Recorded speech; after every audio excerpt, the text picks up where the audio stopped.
ఆదివారం రోజు భారత్ పాకిస్తాన్ మధ్య హై వోల్టేజ్ మ్యాచ్ జరగబోతోంది. ఈ మ్యాచ్లో గెలుపు ఖాయమని భారత టీం చాలా ధీమాతో కనిపిస్తుంది. అయితే పాకిస్తాన్ కూడా ఈ మ్యాచ్లో డి అంటే డి అనే స్థాయిలో రెచ్చిపోయే అవకాశం చాలా స్పష్టంగా కనిపిస్తుంది. అయితే సూర్యకుమార్ యాదవ్ నిన్న శ్రీలంకతో జరిగిన మ్యాచ్ తర్వాత మన భారత కెప్టెన్ సూర్యకుమార్ యాదవ్ చేసిన కొన్ని కీలకమైన వ్యాఖ్యలు ఇప్పుడు దేశం మొత్తాన్ని, అంతేకాదు ముఖ్యంగా క్రికెట్ అభిమానుల్ని చాలా ఆకట్టుకుంటున్నాయి.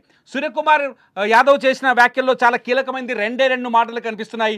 ఆ టీంకి మీరేం చెబుతారు అన్నప్పుడు చాలా స్పష్టంగా చెప్తున్నాడు, be clear not to fear అని చెప్తున్నాడు. Be clear not to fear.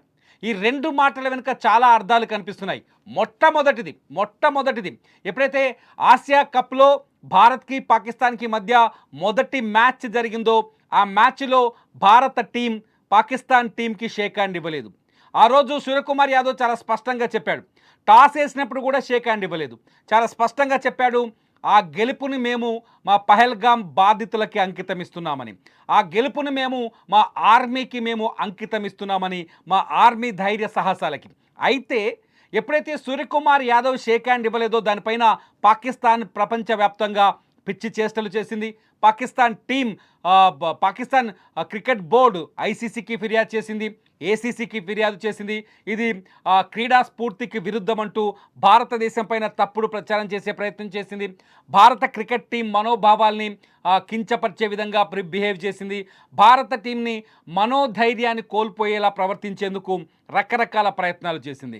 ఏ ప్రయత్నాలు చేసినా భారత క్రికెట్ టీం వెనకడుగు వేయలేదు. సూర్యకుమార్ యాదవ్ తను చెప్పాలనుకున్నది చాలా స్పష్టంగా చెప్పాడు. ఆ తర్వాత సేమ్ ఇదే మూడు రెండో మ్యాచ్లో కూడా కొనసాగింది. రెండో మ్యాచ్లో ఆడినప్పుడు, రెండోసారి పాకిస్తాన్తో మ్యాచ్ ఆడినప్పుడు చాలా స్పష్టంగా మళ్ళీ ఇదే ఈ వ్యవహారం తెరపైకి వచ్చింది. సూర్యకుమార్ యాదవ్ రెండోసారి కూడా భారత క్రికెట్ టీం పాకిస్తాన్కి షేక్ హ్యాండ్ ఇవ్వలేదు. అయితే ఈ మ్యాచ్లో రెండో మ్యాచ్లో పాకిస్తాన్ నుంచి ఎవరైతే క్రికెటర్లు ఉన్నారో రౌఫ్ కావచ్చు లేకపోతే ఫర్హాన్ కావచ్చు, ఇద్దరు క్రికెటర్లు భారతదేశపు మనోభావాల్ని దెబ్బతీసే విధంగా, ఆపరేషన్ సింధూర్ని అవమానపరిచే విధంగా, కించపరిచే విధంగా, అట్లాగే పహల్గాంలో ప్రాణాలు కోల్పోయిన భారతీయులు ఎవరైతే ఉన్నారో వాళ్ళని అవమానపరిచే విధంగా ప్రవర్తించారు.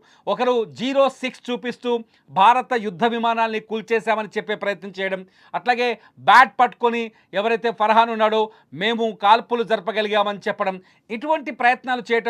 ఆ తర్వాత సూర్యకుమార్ యాదవ్ కాకపోతే భారత క్రికెట్ టీం అభిషేక్ కావచ్చు వీళ్ళకి చాలా సీరియస్గా స్పందించడం, వాళ్ళు ఇవన్నీ ఈ పరిణామాల నేపథ్యంలో వ్యవహారం ఐసీసీ వరకు వెళ్ళింది. ఆ విషయం మీ అందరికీ తెలుసు.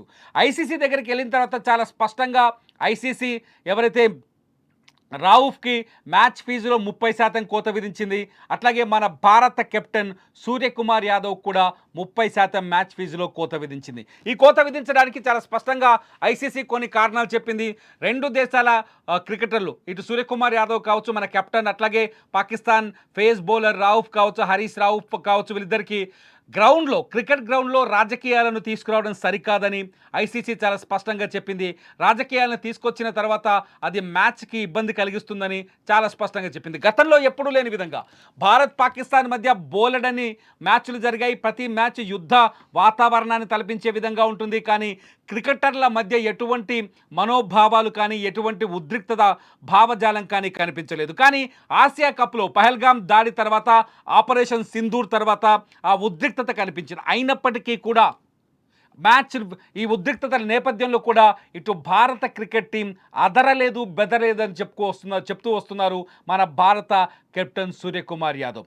ఇవాళ తను చేసిన స్టేట్మెంట్ వెనుక అర్థం కూడా ఇదే అని చాలా స్పష్టంగా అంచనాలు వేస్తున్నారు, చాలా స్పష్టంగా చెప్తున్నారు అనలిస్టులు. ఏంటంటే be clear not to fear అంటే ఎవరికి భయపడాల్సిన అవసరం లేదు, ఎవరికి అసలు భయం అనేది మనకు అక్కర్లేదు.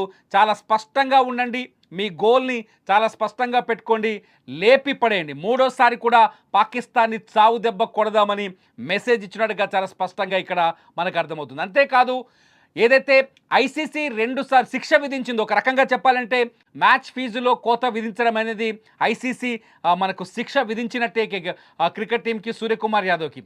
30% మ్యాచ్ ఫీజులో కోత విధించినంత మాత్రాన మనం వెనక్కి తగ్గాల్సిన అవసరం లేదు అంటూ చాలా స్పష్టంగా తన టీంకి, తన టీం మెంబర్స్కి ఒక మెసేజ్ పాస్ చేశారు సూర్యకుమార్ యాదవ్. చాలా స్పష్టంగా చెప్తున్నారు, ఎవ్వరికీ భయపడాల్సిన అవసరం లేదు. ఈ నేపథ్యంలో కొన్ని ప్రశ్నలు తెరపైకి వస్తున్నాయి. ఒకటి చాలా స్పష్టంగా, రేపు సూర్యకుమార్ యాదవ్ అండ్ టీం, మన భారత క్రికెట్ టీం రేపు జరగబోతున్న ఫైనల్ మ్యాచ్లో పాకిస్తాన్ టీంకి షేక్ హ్యాండ్ ఇస్తుందా లేదా, ఇది అతిపెద్ద ప్రశ్నగా మారుతోంది. At the same time toss వేసినప్పుడు కానీ అప్పుడు కూడా పాకిస్తాన్ టీంతో కలివిడిగా భారత టీం ఉంటుందా? ఎందుకంటే ఫైనల్ మ్యాచ్ కోసం ప్రపంచం మొత్తం ఎదురు చూస్తుంది. అటు పాకిస్తాన్లో ఉన్న జనం కావచ్చు, ఇటు భారతదేశంలో ఉన్న జనం కావచ్చు. పాకిస్తాన్ ఉగ్రవాద భావజాలాన్ని ప్రదర్శిస్తుంది, క్రికెటర్లు కూడా ప్రదర్శిస్తున్న ఈ తరుణంలో భారత టీం గడిచిన గత రెండు మ్యాచుల్లో ఏ విధంగా ప్రవర్తించిందో అదే విధంగా ప్రవర్తిస్తుందా? సరే, రాజకీయాలు మాట్లాడడం వదిలేద్దాం.